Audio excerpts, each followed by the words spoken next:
आज हम लोग सॉल्व करेंगे एक्सरसाइज 3.2 है ना, पेयर ऑफ लीनियर इक्वेशन का सेकंड एक्सरसाइज एनसीईआरटी के। ठीक है, चलिए शुरू किया जाए। तो पहला प्रॉब्लम को देखिए। फर्स्ट प्रॉब्लम ये कहता है हमसे कि from the pair of linear equation in the following problem and find the solution graphically, है ना। तो हमें क्या करना है, पहले इस जो स्टेटमेंट दिया है उसको समझना है और उसको कन्वर्ट करना है किस में, इक्वेशन में, जो कि बाय डिफॉल्ट प्रॉब्लम इस तरीके का दिया हुआ है कि लीनियर इक्वेशन में बदल जाएगा। उसके बाद हमें इसका सोल्यूशन निकालना है, लेकिन ग्राफिकल मेथड से निकालना है ना। हमारे पास कुल मिला के 4 मेथड हैं, तो उसमें से ग्राफिकल मेथड होता है। तो आज इस पहले प्रॉब्लम को ग्राफिकली सॉल्व करना है। ठीक है, तो क्या कह रहा है देखिए, from the pair of linear equation, this one first question is here: 10 students of class 10th took part in mathematics quiz. If the number of girls is 4 more than that the number of boys, find the number of boys and girls who took part in the quiz.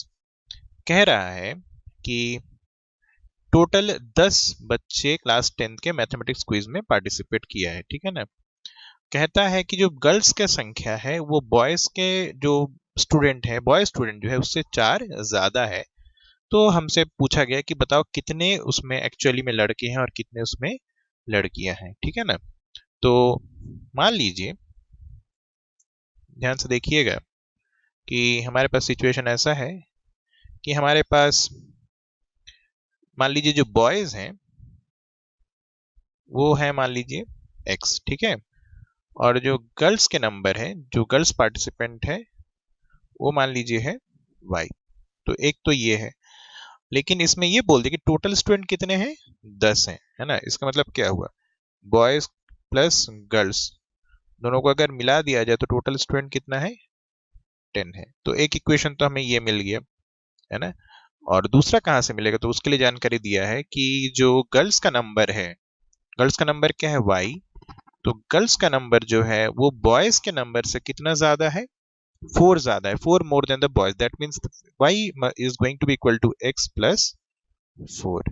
ठीक है, तो एक equation ये हो गया। इसको थोड़ा सा मैं चेंज कर लेता हूं, कैसे दिख सकता है ये, y बराबर चाहे तो मैं लिख लूं, क्या बताइए, 10 माइनस एक्स। ठीक है, तो ये हो गया 10 minus x, y is equal to. अब आप जानते हैं इसको कैसे प्लॉट करने का तरीका होता है।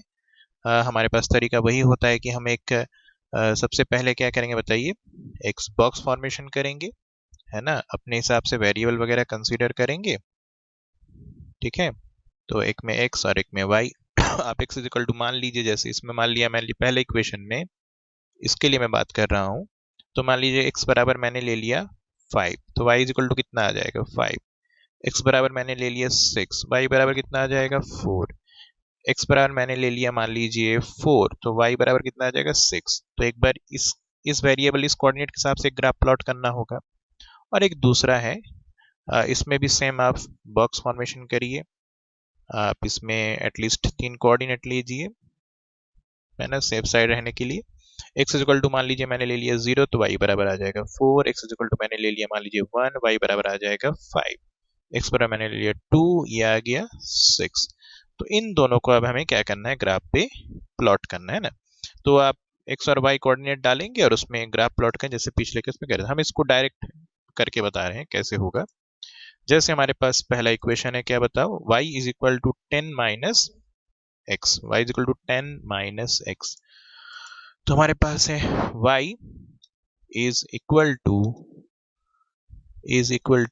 10 माइनस एक्स। ठीक है, तो एक ग्राफ हमारे पास ये हो गया। ठीक है, ये एक्स एक्सिस और ये वाई एक्सिस है। और हमारे पास दूसरा क्या इक्वेशन अवेलेबल है बताइए जरा, y is equal to x plus 4। तो यहाँ पे हम लिखेंगे y is equal to x plus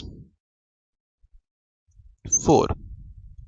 ठीक है, तो ये रहा हमारा इंटरसेक्शन पॉइंट, ठीक है।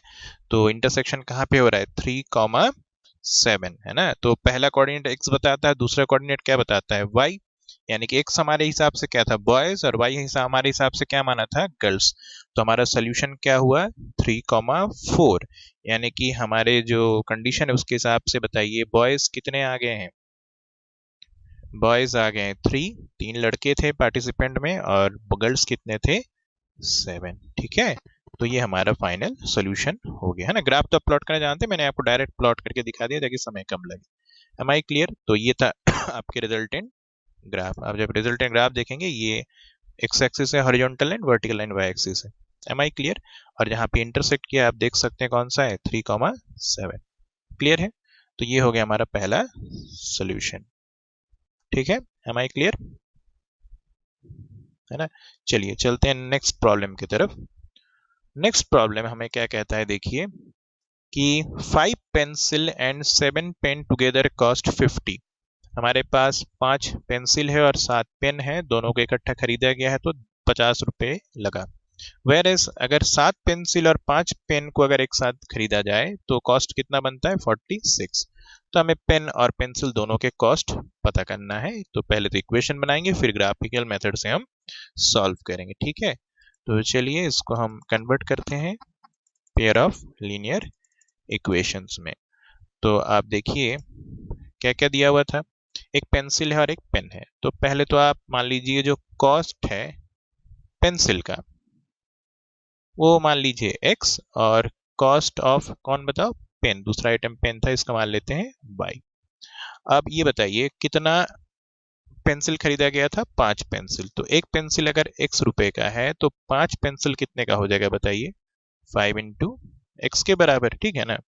और 7 पेन खरीदा गया तो एक पेन का y रुपए का आएगा, तो 7 पेन का कितना हो जाएगा, 7y।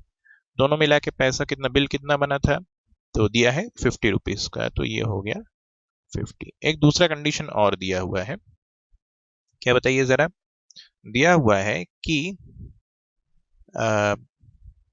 7 पेंसिल यानी कि 7x प्राइस बनेगा, और 5 पेन यानी कि 5y बनेगा। ठीक लिखा हूं, 7 पेंसिल एंड 5 पेन जब एक साथ खरीदा गया तो कितना बना, 46। अब फिर से आप जानते हैं क्या करेंगे, आप बॉक्स फॉर्मेशन करेंगे और 3 अपने हिसाब से क्या ले लीजिए, कोऑर्डिनेट ले लीजिए। सेम इसमें भी 3 कोऑर्डिनेट आप लेंगे और उसको ग्राफ में हम क्या करेंगे, प्लॉट करेंगे, है ना। तो ये कोऑर्डिनेट लेना तो आप जानते हो, है ना। तो आप रैंडमली कोई सा भी ले लीजिए आपके हिसाब से जो आपको कंफर्टेबल लगे, और आप सॉल्व करिए। जैसे इस केस में जैसे मेरे को आसानी दिख रहा है कि अगर मैं y बराबर 1, तो अगर मैं 0 ले लेता हूँ, ठीक है ना, तो देखिए कितना बनेगा जरा, y इक्वल टू जैसे ही मैं 0 लूंगा तो ये 0 और 50, तो ये आ जाएगा 10 आ जाएगा, है ना। और क्या किया जा सकता है बताइए, ऐसा लीजिएगा, कोशिश करिए कि फ्रैक्शन को इग्नोर किया जा सके, तो सबसे आसान तो तभी बनता है ना। सेकंड कोऑर्डिनेट इस तरह से इसमें सेलेक्ट करिए और जवाब ढूंढिए। ठीक उस तरीके से इसमें भी आप 3 अलग अलग कोऑर्डिनेट आप अपने हिसाब से कंसीडर करिए और फिर प्लॉट करिए। हम सीधे चलते हैं अब किसमें, प्लॉटिंग में। तो देखते हैं प्लॉट करने पर क्या आएगा, ठीक है। हाँ, तो देखिए हम इसको थोड़ा सा सिंपली और वाई के टर्म में कन्वर्ट कर लेते हैं, क्योंकि मैं सीधे आपको ग्राफ के फॉर्म यूज इस्तेमाल करके बता रहा हूँ तो मुझे उसकी जरूरत पड़ने वाला। तो यहाँ पे y बराबर हम लिख सकते हैं 50 माइनस 5x बाई 7, ठीक है। और यहाँ पे अगर मैं y के टर्म में लिख लूँ तो क्या बनेगा, y is equal to 46 minus 7x divided by 5। तो मैं इसका यूज करूंगा, ठीक है ना। तो ये रहा हमारा पहला वाला ग्राफ, है ना। और दूसरा हमारे लिए क्या बना है, y is equal two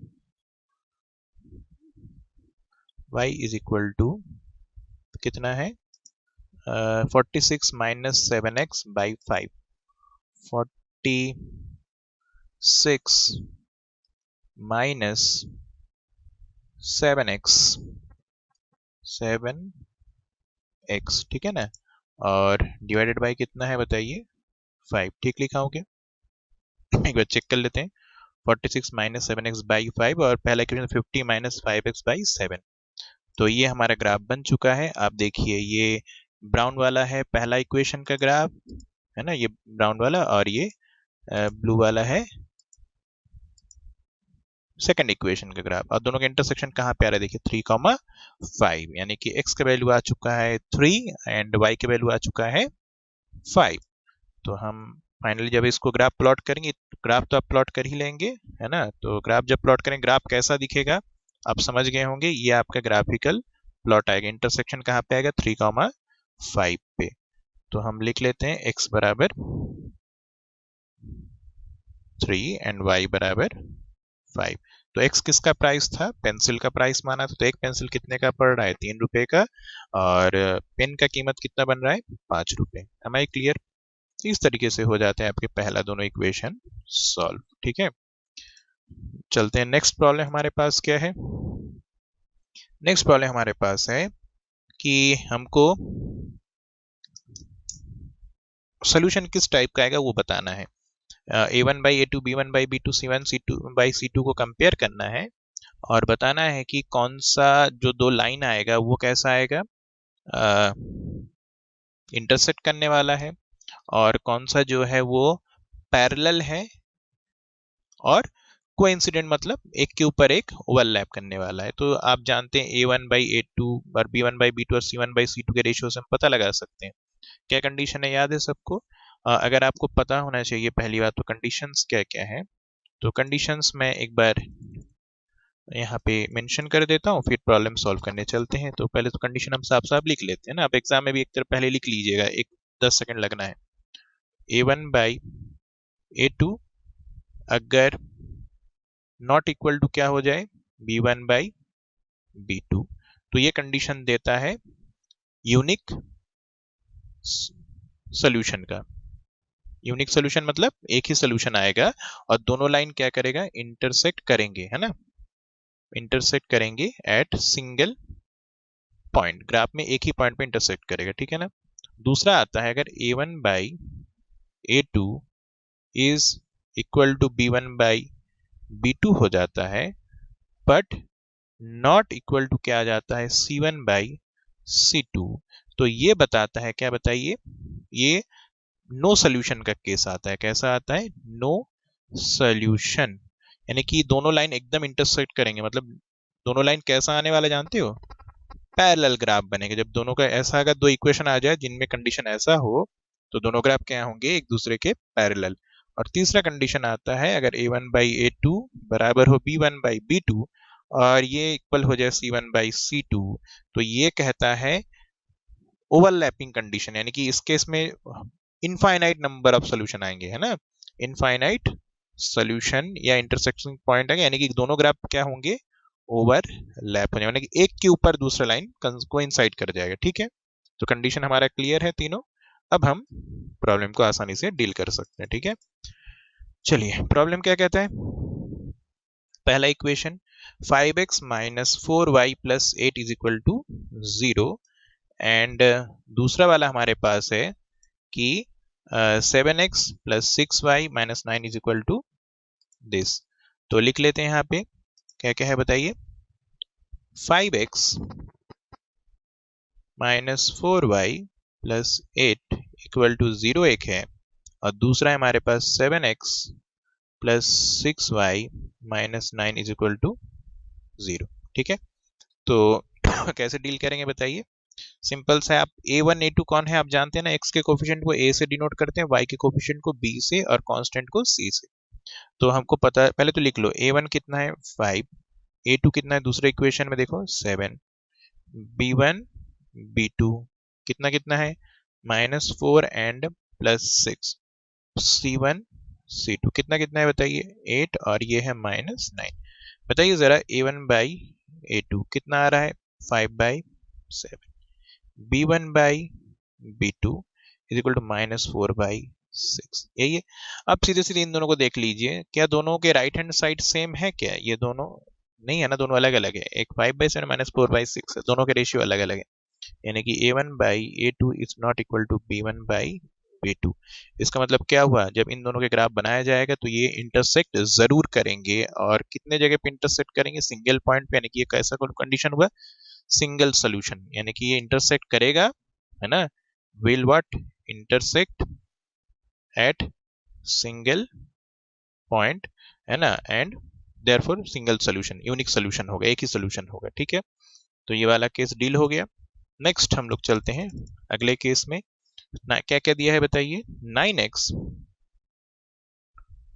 plus 3y plus 12 is equal to 0, और दूसरा इक्वेशन है 18x plus 6y plus 24 equal to 0। तो देख लेते हैं a1 a2 9 और 18, b1 b2 कितना कितना है 3 एंड 6, c1 c2 12 एंड कितना है 24। ठीक है, चलिए निकालिए a1 बाई a2 कितना लिखोगे 9/18, तो कितना आएगा, ये कटेगा 1/2। b1 बाई b2 चेक करो कितना रहा 3/6, कटेगा कितना आएगा 1/2।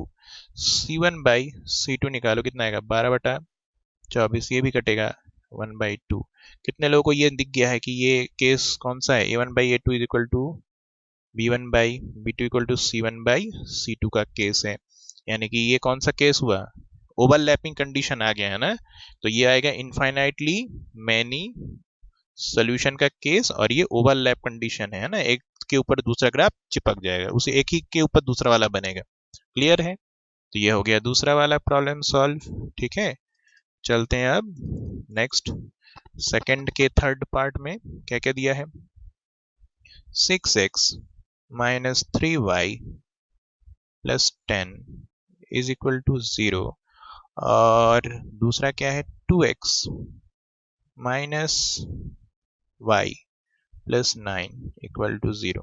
सेम फंडा अपनाइए, क्या क्या लिखेंगे बताइए, a1 a2 कितना है 6 एंड 2, b1 b2 कितना है -3, एंड इसका कुछ नहीं लिखा तो बाय डिफॉल्ट आप जानते हैं ये कुछ नहीं है तो 1 है ना, तो -1 हो गया।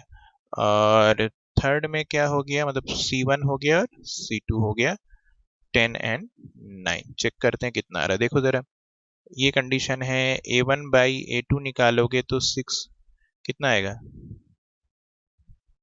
ये आएगा, एक मिनट,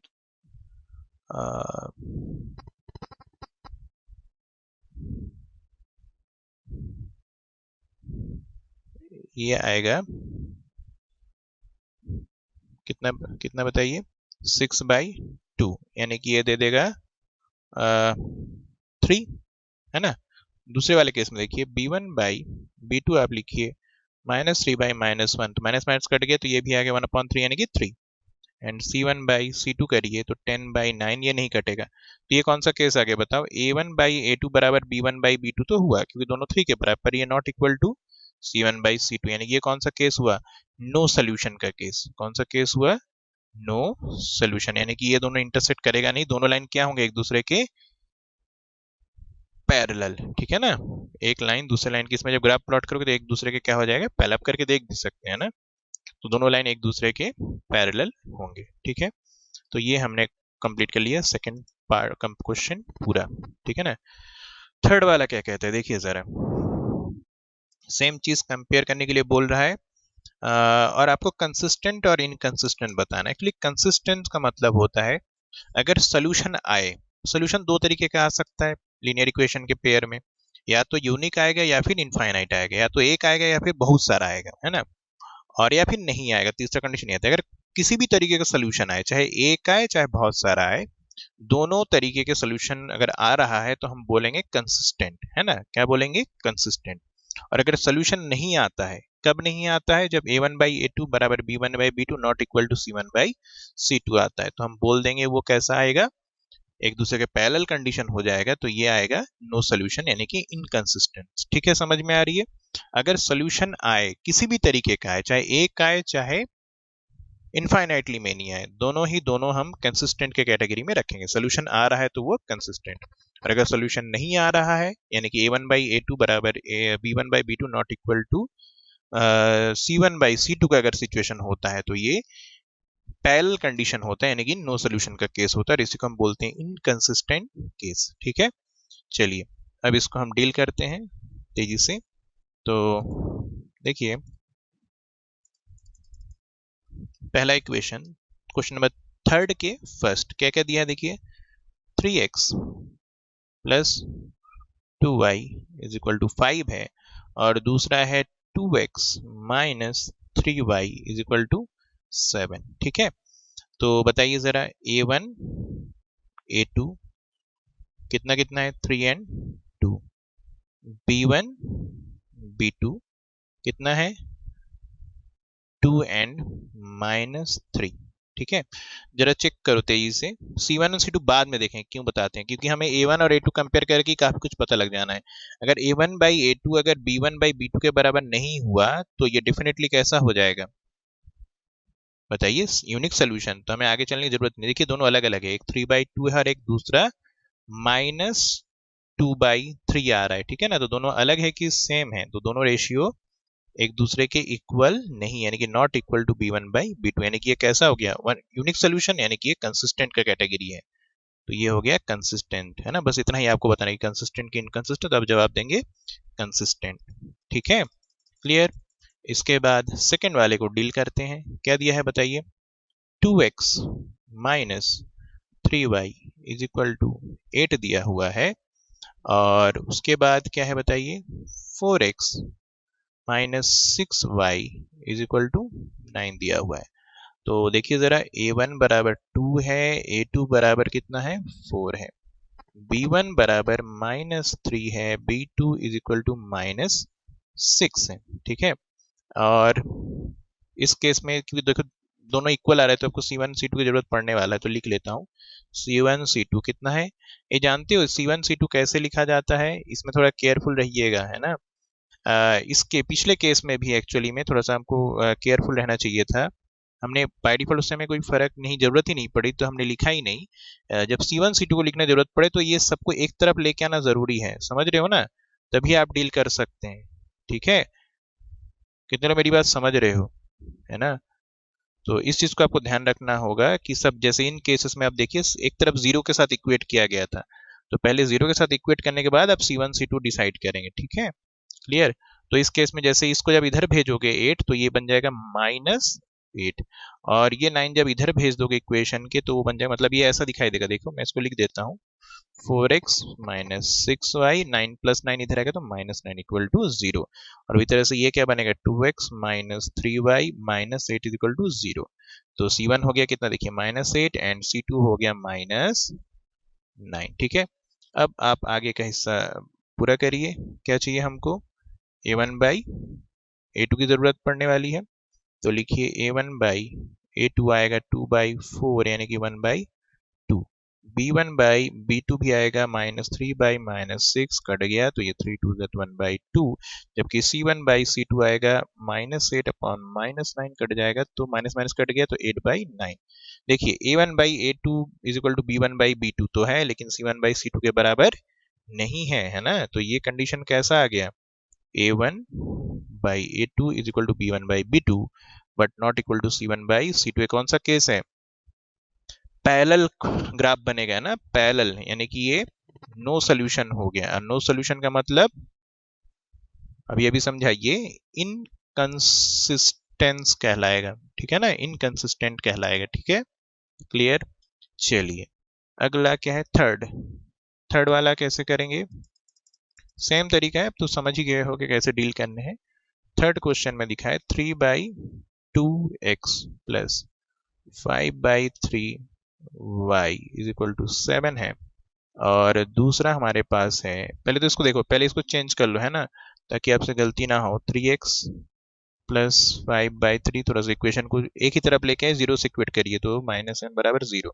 ठीक है, एक इक्वेशन ये हो गया, और दूसरा इधर क्या दिया हुआ था, 9x minus 10y is equal to कितना है, 14 14 ही है ना, 9x minus 10y is equal to 14, हाँ इधर कर लीजिए, 9x minus 10y minus 14 equal to 0।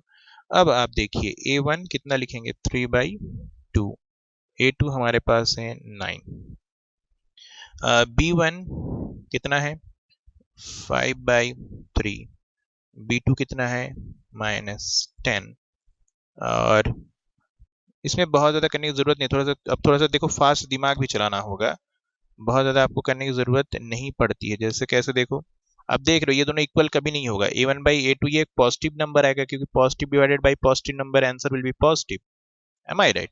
जबकि अब इधर देखिए, एक पॉजिटिव नंबर को आप किससे डिवाइड करने वाले, एक नेगेटिव नंबर से, तो सीधे आप समझ गए होंगे, मैं लिख दूं अगर, तो डायरेक्ट लिख दूं a1/a2 not equal to b1/b2। और जब ऐसा होता है तो ये यूनिक सोल्यूशन यानी कि कैसा केस हुआ, कंसिस्टेंट केस कहलाएगा। समझ गए सब लोग, है ना। तो जितना जरूरी है उतना ही आप लिखने की कोशिश करेंगे, बहुत ज्यादा लिखना जरूरत नहीं है ना। ठीक है, नेक्स्ट। इसके बाद कितने क्वेश्चन है, फोर्थ है ना। क्या दे रहा है बताइए, फोर्थ वाले केस में ये दे रहा है कि 5x minus 3y is equal to कितना है 11, और दूसरा है minus 10x plus 6y is equal to minus 22। अब हम क्या करेंगे, सेम पहले तो इक्वेशन को सुधार लीजिए ताकि आपसे गलती ना हो, ठीक है। और minus 10x plus 6y plus minus 22 तो इधर आएगा, प्लस 22 हो जाएगा, ठीक है। चलिए यहाँ तक हो गया। अब हमें जरूरत पड़ने वाला है a1 5 है, a2 कितना है बताओ, माइनस 10 है, b1 कितना है माइनस 3, जबकि b2 कितना है प्लस 6, c1 कितना है माइनस 11, c2 कितना है प्लस 22। तो बताइए a1/a2 क्या आ रहा है, तो 5/-10 माइनस 10 है तो ये आएगा 1/-2। b1/b2 जब आप सॉल्व करेंगे तो आप देखें -3/6, तो ये भी आएगा -1/2। और c1/c2 भी सॉल्व करिए तो ये भी देखिए -1/2 ही आ रहा है ना। तो माइनस, तो ये कौन सा केस हो गया, a1/a2 is equal to b1/b2 is equal to c1/c2, यानी कि ये कौन सा केस है, इनफाइनाइट नंबर ऑफ सोल्यूशन वाला, यानी कि ये ओवरलैप वाला है ना, यानी कि ये कंसिस्टेंट केस है, क्योंकि इनफाइनाइट सोल्यूशन है तो वो केस सोल्यूशन आ रहा है मतलब वो कंसिस्टेंट है, ठीक है। तो ये हो गया आपका कौन सा पार्ट, फोर्थ। अब इसमें क्वेश्चन नंबर थर्ड का ये लास्ट है, क्या कह रहा है बताइए, 4/3 x plus 2y is equal to आ रहा है 8, और दूसरा इक्वेशन दिया हुआ है हमारे पास 2x plus 3y is equal to 12। तो थोड़ा सा पहले इसको मैनिपुलेट करिए, x plus 2y minus 8 is equal to हम लिखेंगे 0, और ये आएगा 2x प्लस 3y माइनस 12 है ना, हाँ। तो आप प्लस 12 है तो इधर आएगा तो -12 इक्वल टू 0 लिखेंगे। अब बताइए a1 कितना हुआ 4/3, a2 उधर से लिखिए कितना है 2, b1 कितना है 2, b2 कितना है 3, और c1 कितना है -8, और c2 कितना हुआ -12, ठीक है, क्लियर है। अब हमें जरूरत पड़ेगा रेशियोज का, तो लिखिए a1/a2 कितना आएगा बताइए 4/3, और नीचे का 2 तो इसके साथ नीचे वाले मल्टीप्लाई हो जाएगा, तो कितना आ जाएगा ये 2, तो ये आ जाएगा 2/3, ठीक है। b1/b2 2/3, c1/c2 कितना आ रहा है बताओ, -8 अपॉन -12, माइनस माइनस कट गया, इसको 4 से काटो तो 2/3। कितने लोगों को दिख गया कि ये भी a1/a2 is equal to b1/b2 is equal to c1/c2, यानी कि ये कौन सा केस हुआ, ओवरलैप, यानी कि इनफाइनाइट सोल्यूशन होगा, यानी कि ये कंसिस्टेंट केस का हिस्सा है, ठीक है। यहाँ तक क्लियर हो गया सबको। तो इस तरीके से आप क्वेश्चन नंबर थर्ड को कंप्लीट कर पाते हैं। किसी को कोई दिक्कत यहाँ तक में नहीं ना।